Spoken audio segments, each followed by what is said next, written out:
Assalamualaikum warahmatullahi wabarakatuh. Waalaikumsalam warahmatullahi wabarakatuh. Selamat pagi. Pagi luar biasa. Allahu Akbar. Iya, alhamdulillah pada pagi hari ini kita bertemu lagi dalam suasana yang menyenangkan. Mudah-mudahan di pagi hari yang cerah ini kita bisa belajar dengan baik. Dan sebelum kita belajar, seperti biasa Bapak minta kepada ketua kelas untuk memimpin doa terlebih dahulu. Silakan, Jaki.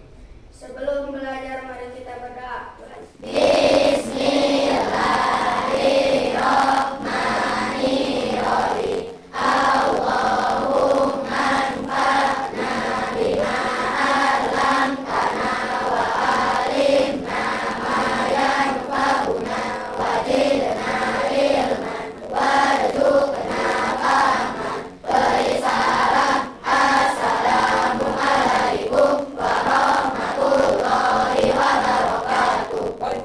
Terima kasih Jaki telah memimpin rekan-rekannya untuk berdoa. Selanjutnya, untuk meningkatkan rasa cinta kita kepada tanah air, mari kita sama-sama nyanyikan lagu kebangsaan negara kita, bangsa Indonesia. Untuk yang memimpin siapa? Yang berani? Medina, boleh?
Yang lain boleh duduk kembali.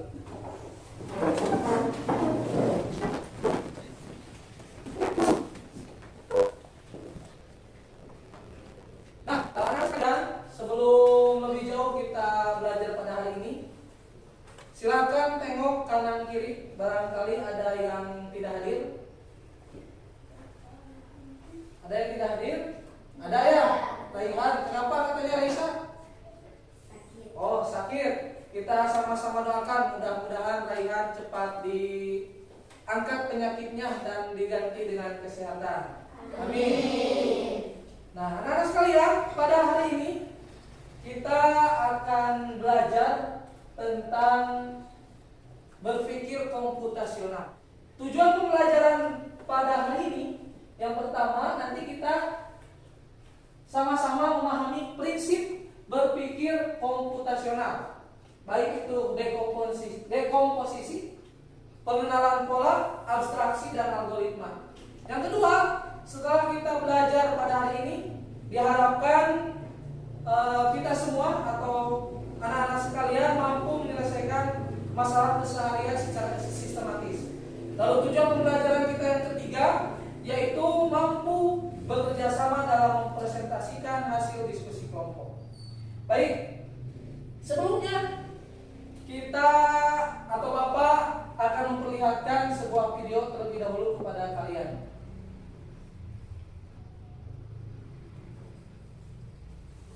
Nah, silakan tonton baik-baik. Lihat sebuah teknologi AI yang mirip dengan seorang wanita sungguhan, mampu berdiri dan menjawab semua pertanyaanmu. China memang terkenal dengan kecanggihan teknologinya, dan AI ini membuktikannya. Kemampuannya untuk belajar dan beradaptasi benar-benar mengagumkan. AI ini juga menunjukkan ekspresi wajah dan gerakan tubuh yang alami. Mungkin di masa depan, kita akan memiliki AI yang benar-benar tidak terbedakan dari manusia. Inilah sebuah kecanggihan teknologi. Nah, itu video yang pertama. Lalu perhatikan lagi video yang kedua.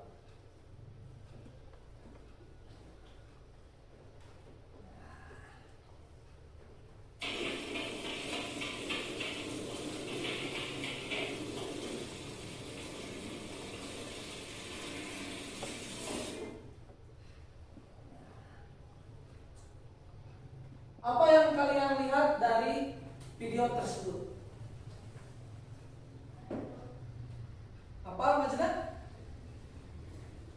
Kecanggihan ya AI. Nah, pada minggu lalu Bapak telah memberikan pembelajaran tentang coding dan juga kecerdasan artifisial atau tentang AI. Barangkali di sini ada yang masih ingat apa yang dimaksud dengan coding? Ya, Ahmad. Coding adalah kegiatan menulis instruksi atau perintah menggunakan bahasa standar untuk Iya, betul. Kasih apresiasi dulu buat Ahmad. kasih W, kasih O, kasih W. Wow, Keren. wow, keren. Iya, tepuk tangan dulu. Betul. Apa yang dikatakan oleh Ahmad, coding itu adalah proses menulis instruksi atau perintah yang disebut juga kode untuk membuat komputer melakukan tugas tertentu atau secara singkatnya disebut pemrograman. Nah, selanjutnya pada minggu lalu juga kita belajar tentang kecerdasan artifisial atau biasa kita sebut AI. Kalian mungkin pernah menggunakan AI di rumah, tahu? Pernah membuka TikTok? Ada yang pernah membuka TikTok? Di situ kan ada fitur-fitur AI yang tadinya wajahnya seperti belum mandi, ketika dimasukkan filter AI jadi seperti apa? Glowing ya, cantik. Bahkan nenek-nenek bisa terlihat muda. Sebaliknya, yang muda bisa terlihat tua. Kalian juga mungkin pernah membuka Gemini atau ChatGPT atau apa Ahmad? Cici. Nah, itu kan aplikasi yang memanfaatkan AI. Nah, apa AI itu? Kecerdasan artifisial itu apa? Siapa yang ingin menjelaskan? Oh ya, Bilqis, silakan. Adalah kemampuan mesin atau komputer untuk meniru cara berpikir dan belajar seperti manusia. Wow, keren. Kasih apresiasi buat Bilqis. Kasih W, kasih O, kasih W. Wow, keren. Wow, keren. Nah, bagus, tepuk tangan. Betul yang dikatakan oleh Bilqis bahwa kecerdasan artifisial atau yang seringkali kita sebut AI merupakan kemampuan sistem komputer untuk meniru kecerdasan manusia, seperti belajar, memecahkan masalah, dan membuat keputusan. AI mencakup berbagai teknologi yang biasanya membutuhkan kecerdasan manusia, termasuk pengenalan wajah, pemrosesan bahasa alami, dan analisis data. Luar biasa. Jadi pada zaman sekarang, kecerdasan manusia itu bisa ditiru. Ditiru oleh apa? Oleh AI. Nah, kita sebagai anak bangsa, sebagai agen perubahan, justru jangan anti terhadap itu. Tapi kita harus menguasai AI. Supaya apa? Supaya peran kita tidak tergantikan oleh AI. Nah, anak-anak sekalian, sebelum kita kita melangkah lebih jauh untuk mengetahui apa itu berpikir komputasional, karena pada hari ini kita akan belajar tentang berpikir komputasional. Bapak akan cek dulu semangatnya. Coba kita sama-sama tepuk semangat. 1, 2, 3. Tepuk semangat. Semangat.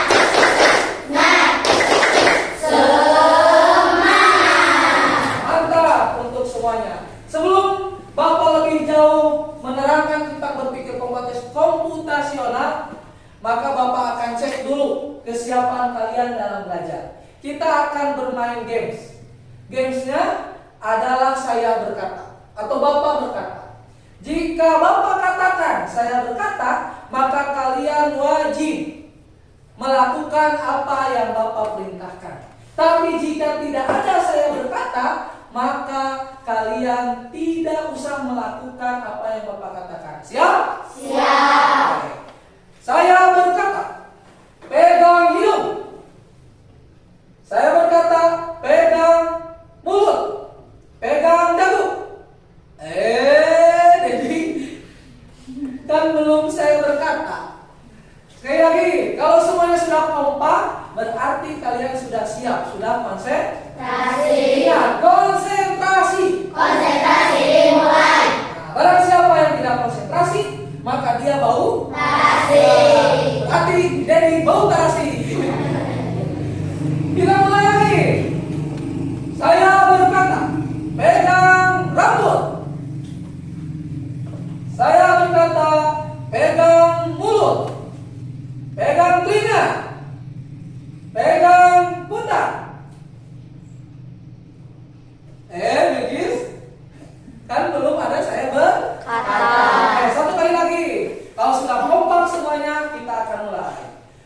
Saya berkata, pegang perut. Saya berkata, pegang pipi. Pipi sendiri ya, jangan pipi temannya. Pegang hidung. Wah, semuanya sudah konsentrasi. Tepuk semuanya. Nah, sekarang mari kita sama-sama belajar apa itu berpikir komputasional. Bapak telah menyiapkan tayangan untuk kita sama-sama belajar. Berpikir komputasional atau biasa disebut computational thinking, cek bahasa Jermannya, bahasa Inggris bukan bahasa Jerman, adalah suatu pendekatan sistematis untuk memecahkan masalah dengan cara yang terinspirasi dari konsep dan teknik ilmu komputer. Ini melibatkan kemampuan untuk memecah masalah kompleks menjadi bagian-bagian yang kecil, mengidentifikasi pola, melakukan abstraksi, dan merancang solusi yang efisien. Berpikir komputasional tidak hanya relevan dalam dunia teknologi, tetapi juga dapat diterapkan dalam berbagai bidang kehidupan sehari-hari dan dalam berbagai disiplin ilmu. Jadi secara singkat, berpikir komputasional itu merupakan cara berpikir yang sistematis dan logis, sebagaimana yang dilakukan oleh komputer. Nah, hal ini penting sekali, karena dalam proses pembelajaran kita dituntut untuk berpikir sistematis, berpikir secara logis. Kalau YouTuber ada berpikir secara logika. Lanjut. Ada 4 elemen berpikir komputasional. Yang pertama ada dekomposisi. Ada yang pernah mendengar kata dekomposisi? Belum ya? Namanya juga baru belajar. Dekomposisi itu adalah proses memecah masalah yang kompleks, masalah yang sulit, menjadi bagian-bagian yang lebih kecil, bagian-bagian yang sederhana untuk memudahkan analisis, pemahaman, dan penyelesaian. Apa Pak contohnya?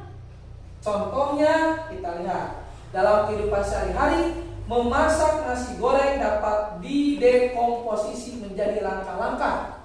Memasak nasi goreng itu kompleks, sulit, rumit. Nah, bisa kita buat jadi mudah dengan cara didekomposisi. Bagaimana cara-caranya? Pertama, menyiapkan bahan, lalu memasak nasi, memasak sayuran, dan menggoreng telur sebelum akhirnya digabungkan menjadi nasi goreng.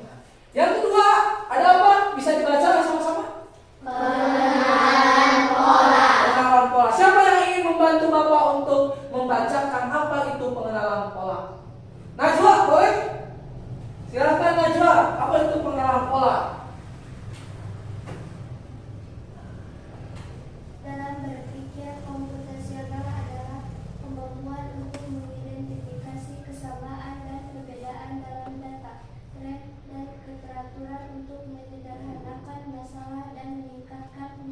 Ya, bagus. Terima kasih Najwa telah membantu Bapak.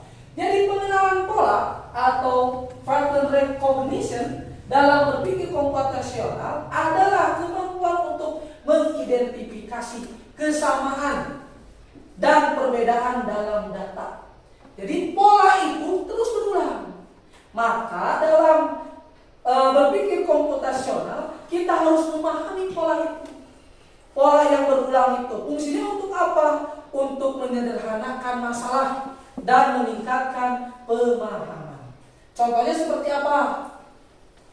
Nah, contohnya pengenalan pola dalam berpikir komputasional sehari-hari dapat terlihat dalam berbagai aktivitas. Misalnya mencari barang yang hilang. Seperti Bapak kemarin mencari jam tangan, sudah 2 hari tidak ketemu. Kita mengingat-ingat. Biasanya kalau setelah wudhu jam tangan itu disimpan di mana? Kalau mau tidur jam tangan itu disimpan di mana? Nah, itu pengenalan pola supaya kita dapat memecahkan masalah. Atau misalnya Bilqis saat menyuci pakaian, dia mengenali pola warna untuk memisahkan warna putih dengan warna putih, warna hitam dengan warna hitam, supaya tidak apa? Supaya tidak luntur dari yang hitam ke yang putih, atau dari yang bahannya boleh direndam dan bahan yang tidak boleh direndam. Itu pengenalan pola. Fungsinya untuk apa? Fungsinya untuk memudahkan kita dalam memecahkan sebuah masalah. Yang ketiga, apa yang ketiga? Abstraksi. Jadi mau bantu Bapak untuk membacakan apa itu abstraksi. Adalah proses menyederhanakan masalah kompleks dan berfokus pada informasi penting dan mengabaikan detail yang tidak relevan. Ini mungkin kan kita untuk memecahkan masalah dengan lebih efisien dan efektif dengan mengidentifikasi pola dan konsep dasar. Ya, betul. Dari abstraksi ini, kata kuncinya ada di menyederhanakan masalah yang kompleks dengan berfokus pada informasi penting dan mengabaikan detail-detail yang tidak penting. Jadi secara singkat, abstraksi ini melihat mana yang lebih penting dan mengabaikan hal-hal yang tidak penting. Contohnya apa? Contohnya misalnya, saat merencanakan liburan, seseorang dapat menggunakan abstraksi untuk memecahkan masalah menjadi langkah-langkah yang lebih kecil dan terkelola. Misalnya, mereka dapat mengabstraksi proses menjadi menentukan tujuan, membuat anggaran, memesan akomodasi, dan merencanakan aktivitas. Detail seperti jam, nama jalan, jam buka toko, atau jadwal transportasi umum itu diabaikan karena detail-detail yang tidak penting. Jadi hanya memilih hal-hal yang penting saja. Nah, itu yang disebut dengan abstraksi. Selanjutnya, yang keempat, elemen berpikir komputasional itu ada apa? Berpikir algoritmik. Siapa yang ingin membantu Bapak untuk membacakannya? Algi boleh? Silakan Algi. Berpikir algoritmik adalah komponen kunci dari berpikir komputasional. Ya. Ini melibatkan merancang langkah-langkah logis dan struktur algoritma untuk menyelesaikan masalah dalam berpikir komputasional. Algoritma digunakan untuk memecah masalah kompleks menjadi langkah-langkah yang lebih kecil dan terkelola yang kemudian dieksekusi untuk mencapai solusi. Nah, betul. Terima kasih Algi telah membantu Bapak. Jadi berpikir algoritmik itu kata kuncinya ada di memecah masalah yang kompleks menjadi langkah-langkah yang sederhana. Supaya apa? Supaya memudahkan kita dalam mencapai solusi. Dari keempat elemen berpikir komputasional ini akan membantu kita dalam memudahkan berbagai permasalahan. Tapi permasalahan hidup yang bagaimanapun kalau kita berpikir secara komputasional, maka kita akan menemukan solusi dari permasalahan dengan mudah. Contoh dari berpikir algoritmik adalah misalnya mencuci pakaian juga dapat melibatkan langkah-langkah algoritmik, mulai dari memisahkan pakaian, menambahkan deterjen, mengatur mesin cuci hingga menjemur. Nah, itu langkah-langkah algoritmik. Nah, anak-anak sekalian masih semangat? Masih. Kita cek lagi semangatnya. Tepuk semangat.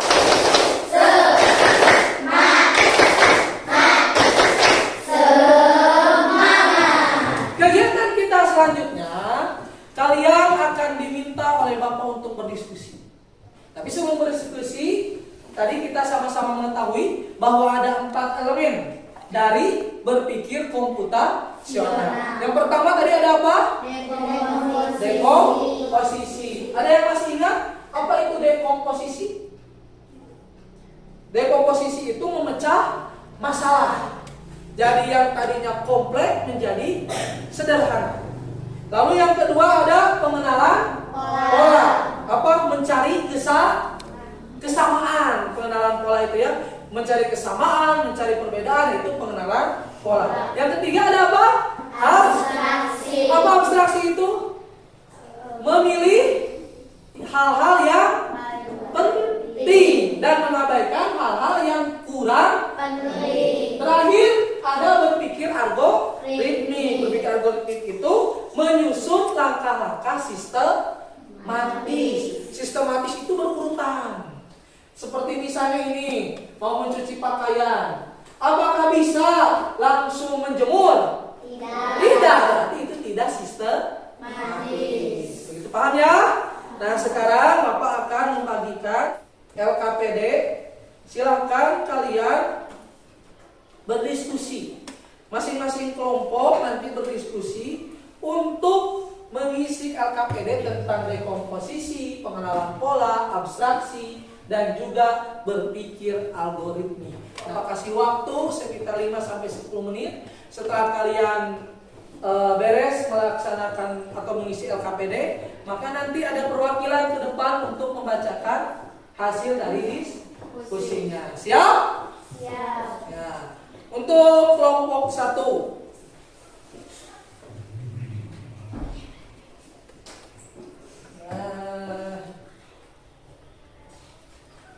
ini kelompok 1. Silakan tempat kerjanya di situ.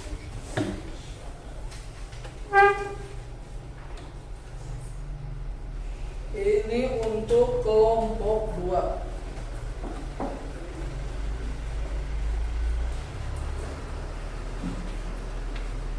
Nah, mengenal pola. Kelompok 3. Ini kelompok 3. Boleh 2. Oke. Nanti kalau ada yang kurang paham, boleh ditanyakan ya. Nah, ini kelompok 3. Nanti Bapak jelaskan masing-masing tugasnya. Untuk kelompok 4, ini kelompok 4.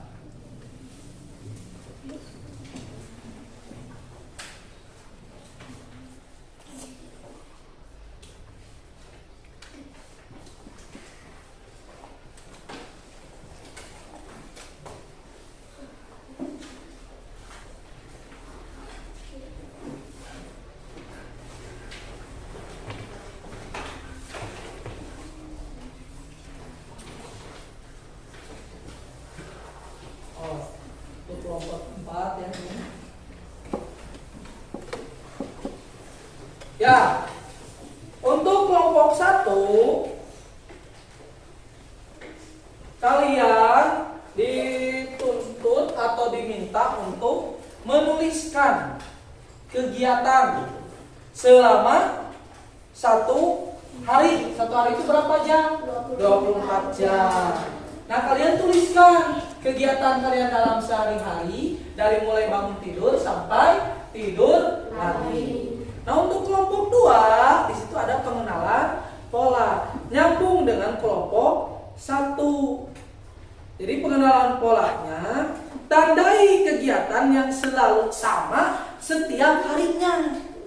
Misalnya 3 hari berturut-turut ya, dari bangun tidur sampai tidur lagi selama 3 hari atau selama seminggu. Tandai oleh kalian mana kegiatan yang selalu kalian lakukan rutin setiap harinya. Paham ya? Kalau untuk kelompok 3 ini tentang kalian menuliskan hal-hal yang penting. Hal-hal yang penting saja itu tuh yang 3 benda ini. Hal-hal yang penting dari ini, misalnya 3 benda untuk makan apa saja. Jadi lihat hal-hal yang pentingnya saja dan abaikan hal-hal yang kurang penting. Dan untuk kelompok 4 silahkan buat susunan secara sistematis tentang membuat sebuah nasi goreng. Silakan dikerjakan. Oh.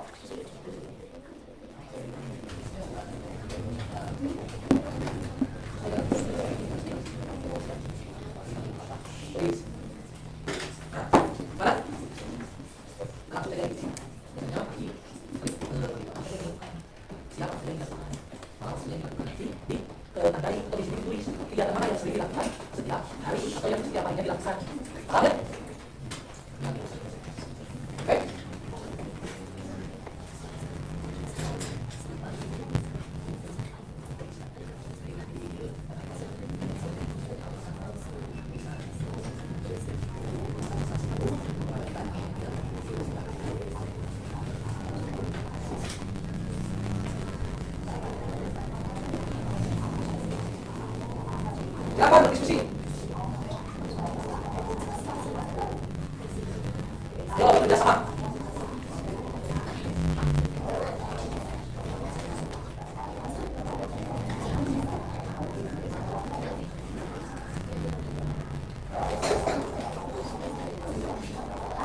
Ya, gimana?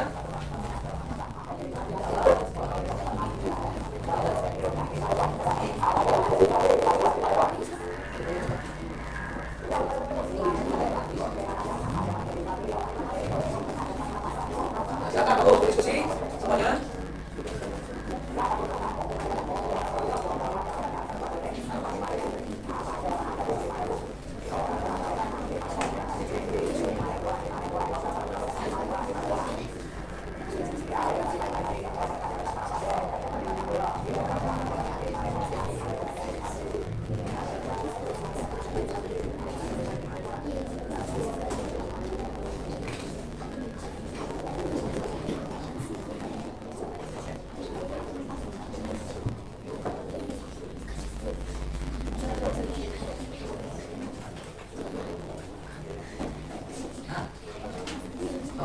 Nanti kalau sudah dapat menuliskan kegiatan sehari-harinya, nanti bawah kalian tulis mana 3 kegiatan yang sama persis di 3 hari tersebut. Ya, apa aja bisa?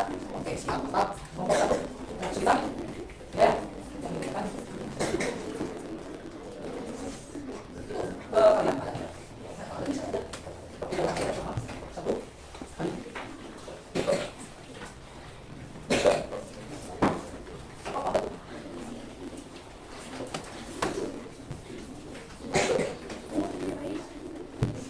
Ada yang sudah beres? Atau masih belum? Kelompok sudah? Ada kesulitan? Samanya bisa contoh. Dan sama.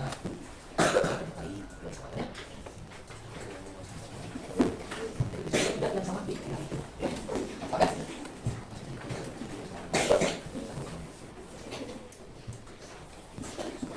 Ya. Waktunya tinggal 2 menit lagi.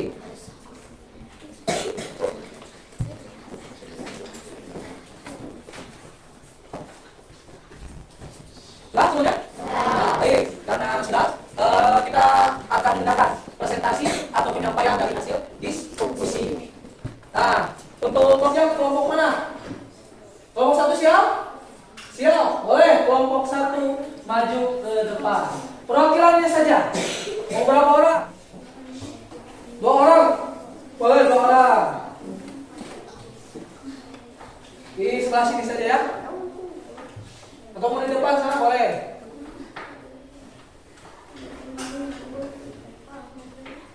Nah, maju.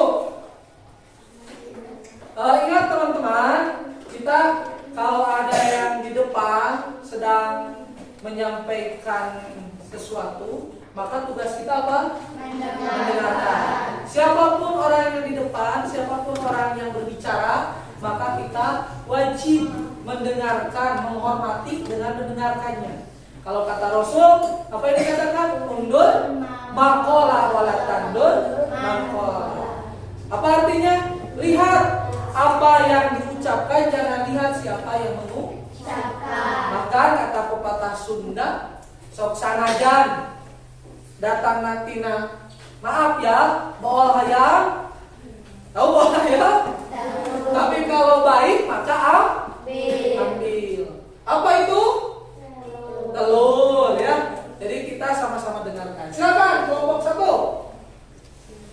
Tugas, pecahlah satu hari Nah, 24 jam menjadi 4 bagian. Siap. Pada waktu pagi jam 5 sampai jam 10 saya bangun tidur lalu mandi sarapan. Ya. Pada waktu siang jam 10 sampai jam 14 saya sekolah, istirahat, makan siang. Pada waktu sore, Waktu sorenya boleh sama temannya. Nah, silahkan. Pada waktu sore, saya sekolah dunia bermain bersama teman-teman. Malam hari, saya sholat, mengaji, makan malam, dan tidur. Kegiatan yang selalu dilakukan setiap hari: 1. Membantu orang tua. 2. Belajar dan sekolah. 3. Bermain. Ya. Cukup ya. Jadi apa? Oh, kasih tepuk tangan dulu untuk kelompok 1 yang telah menyampaikan. Ya, yang telah menyampaikan hasil diskusinya. Kelompok 1 tadi telah mengamalkan atau mengimplementasikan, menerapkan cara berpikir komputasional elemen dekomposisi, yaitu memecah masalah menjadi bagian-bagian kecil. Menyebutkan kegiatan selama 24 jam lalu dipecah menjadi beberapa bagian, yaitu bagian pagi, siang, sore, dan malam. Sehingga kalau kita ditanya tentang kegiatan kita sehari ini tidak merasa kesulitan karena sudah dibagi ke beberapa bagian yang kecil. Bagus. Kita kasih tepuk jempol boleh? Ya. 1, 2, 3. Jempol. Bagus, mantap. Ya boleh kembali ke tempat. Bagus sekali ya pemaparan dari kelompok 1. Silakan untuk kelompok 2 sudah siap? Siap. Silakan ke depan. Mau sama siapa? Algi? Oke, Algi dan Jawa. Silakan. Ayo Algi, berani Gi. Yo, mantap.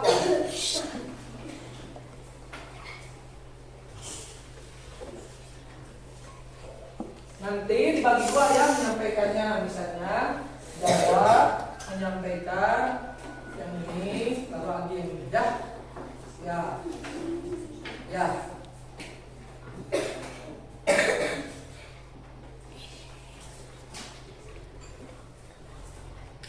Jawa dan Algi akan menyampaikan tentang apa? tentang aktivitas. Aktivitas selama 3 hari ya. Silakan Jawa di pagi pada hari ke-1 sebutkan. Pagi hari ke-1 saya pergi ke sekolah. Siang makan siang, sore bermain, malam tidur.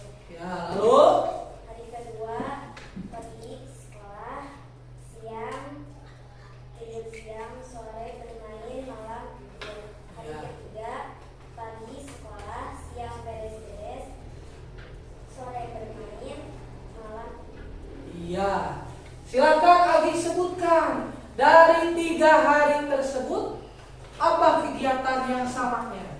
Kegiatan yang selalu dilakukan setiap hari, tidur, sekolah, bermain. Kita bisa berpikir seperti robot karena kita bisa memisahkan barang. Nah, jadi kasih jempol dulu, maaf. Yo, 1, 2, 3. Jempol, jempol, jempol, bagus. Mantap ya. Apa yang disampaikan oleh kelompok 2 ini tentang pengenalan pola. Jadi kelompok 2 menyampaikan kegiatan selama 3 hari terakhir. Dan dari 3 hari terakhir tersebut ada kesamaan pola kegiatan yang dilakukan. Yang pertama tadi apa? Tidur. Lalu belajar, bermain. Lalu yang ketiga sekolah, belajar ya. Asal jangan kata sulit. Bangun, tidur. Tidur lagi. Bangun lagi, tidur lagi. Terima kasih untuk kelompok 2. Kasih tepuk tangan. Luar biasa ya. Dari 2 kelompok ini penyampaian hebat-hebat. Sekarang kelompok 3. Silahkan kelompok 3, 2 orang. Sama siapa? Medina, Bilkis, ayo boleh. Yang ini. Nah, sama gambar yang mana? Ini. Sip. Jadi tinggal menyebutkan saja. Mau kerja dia sok.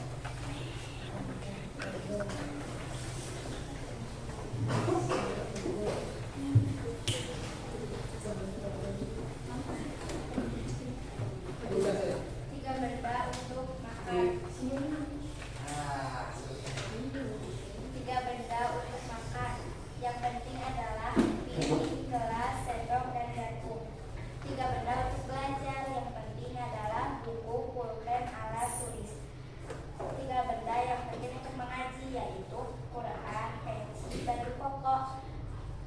Tiga benda untuk bersih kelas, sapu, lapel, dan kuku.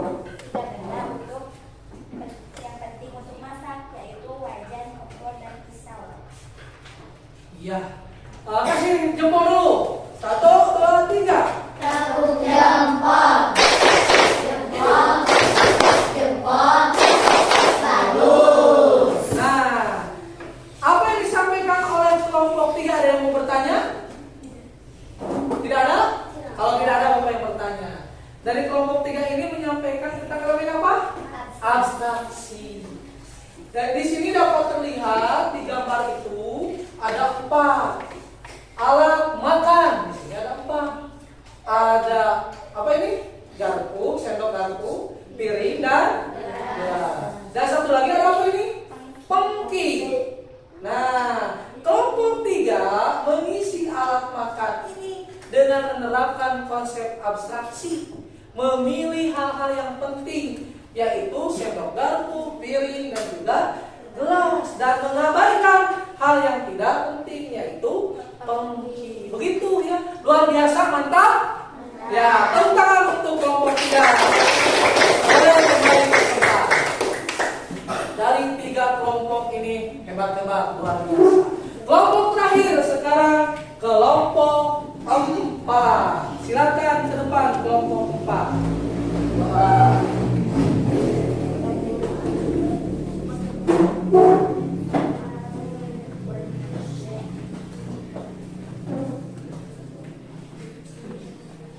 Nanti apa namanya? Setengah-setengah saja ya. Misalnya kamu sampai nomor 5, teman kamu sampai nomor 5. Oke? Silakan. Berikut adalah urutan langkah-langkah membuat nasi goreng yang mudah dan bisa diikuti oleh siapa saja. 1. Siapkan bahan-bahan: nasi putih, bawang merah, bawang putih, cabai jika suka pedas, kecap manis, garam, minyak goreng, dan pelengkap seperti sosis atau ayam. 2. Kupas dan cincang halus bawang merah dan bawang putih. 3. Panaskan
membuat langkah-langkah sistematis. Dalam membuat nasi goreng, dari menyiapkan nasi, apa bisa langsung kita memberikan hiasan? Memberikan timun? Tidak, kan tentu ada tahapan-tahapannya. Atau misalnya si wajannya langsung dikasih nasi tanpa dikasih minyak dulu, bisa tidak? Tidak. Berarti berpikir algoritmik itu adalah membuat langkah-langkah secara sistematis. Untuk apa? Untuk memudahkan pemecahan solusi yang tepat. Mantap, ini penjelasan dari kelompok 4. Bisa kasih tepuk tangan lagi. Boleh, luar biasa. Dari keempat kelompok, semua penyajiannya mantap-mantap, luar biasa. Mudah-mudahan setelah kalian berdiskusi dan mengisi lembar kerja, kalian bisa lebih memahami apa yang disebut dengan berpikir komputasional. Nah, baik, terakhir untuk mengetahui sejauh mana kita memahami tentang materi berpikir komputasional, Bapak akan kasih asesmen. Silakan kalian isi asesmen ini. Nah, boleh diisi secara berkelompok.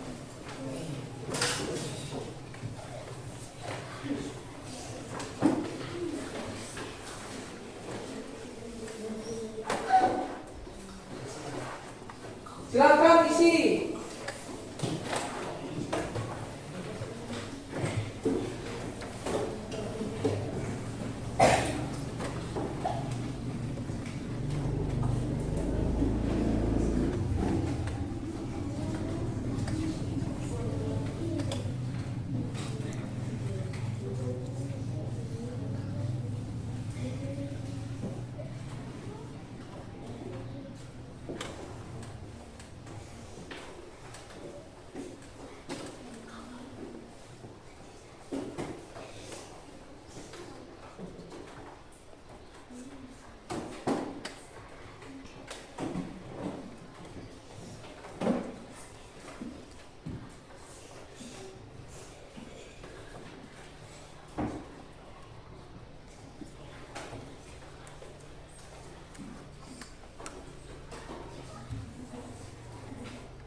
Selesai ya. Bapak ambil lagi lembar kerjanya.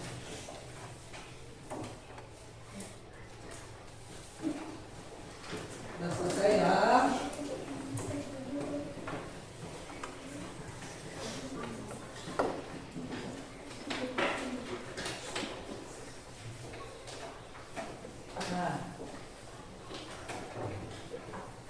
Alhamdulillah kalian telah atau kita sama-sama telah belajar tentang berpikir komputasional. Juga barusan kita telah sama-sama membuat atau mengisi soal-soal tentang berpikir komputasional. Kita sama-sama review terlebih dahulu. Sebelum kita tutup pembelajaran kita hari ini, Bapak akan meminta atau siapa yang berani untuk ke depan untuk menyampaikan apa yang telah kita pelajari dari awal tadi sampai saat ini dan bagaimana perasaannya. Silakan, ada yang berani? Medina, boleh? Silakan.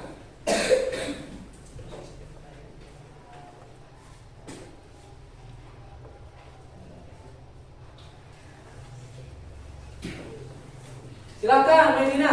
Pada hari ini kita belajar apa saja?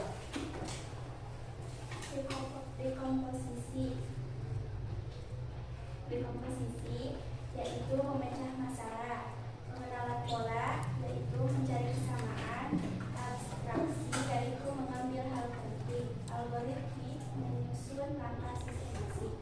Ya, bagaimana perasaannya setelah belajar hari ini, Medina? Senang karena mendapat materi. Iya. Mudah-mudahan terima kasih untuk Medina, kita kasih tepuk tangan. Alhamdulillah, rangkaian pembelajaran pada hari ini telah selesai. Mana pada hari tadi kita dari tadi saat sampai saat ini kita sama-sama belajar tentang berpikir komputasional. Yang mana berpikir komputasional itu berpikir ala komputer, berpikir secara sistematis dan logis, yang mana mempunyai 4 elemen. Yang pertama tadi disebutkan oleh Medina adalah dekomposisi. Apa itu dekomposisi? Dekomposisi itu memecah masalah. Yang kedua ada pengenalan pola. Apa pengenalan pola itu? Mencari kesamaan. Yang ketiga ada abstraksi. Apa abstraksi itu? Mengambil atau memilah hal-hal yang penting saja. Yang keempat ada berpikir algoritmik. Berpikir algoritmik ini adalah menyusun langkah-langkah yang sistematis. Alhamdulillah, mudah-mudahan apa yang Bapak sampaikan ini menjadi pembelajaran yang berharga dan kita sama-sama dapat mendapatkan ilmu yang bermanfaat sehingga dapat diamalkan di kehidupan sehari-hari. Terakhir yang ingin Bapak sampaikan, semangat belajar, karena Imam Syafi'i pernah mengatakan barang siapa yang tidak sanggup menahan perihnya belajar, maka ia harus sanggup menahan perihnya kebodohan. Bapak yakin anak-anak Bapak yang ada di sini calon orang-orang sukses, dan Bapak doakan hal itu, dan calon orang-orang yang akan membawa perubahan yang luar biasa bagi bangsa kita, bangsa Indonesia. Terima kasih untuk semuanya. Bapak tutup dengan ucapan salam. Wassalamualaikum warahmatullahi wabarakatuh. Waalaikumsalam warahmatullahi wabarakatuh.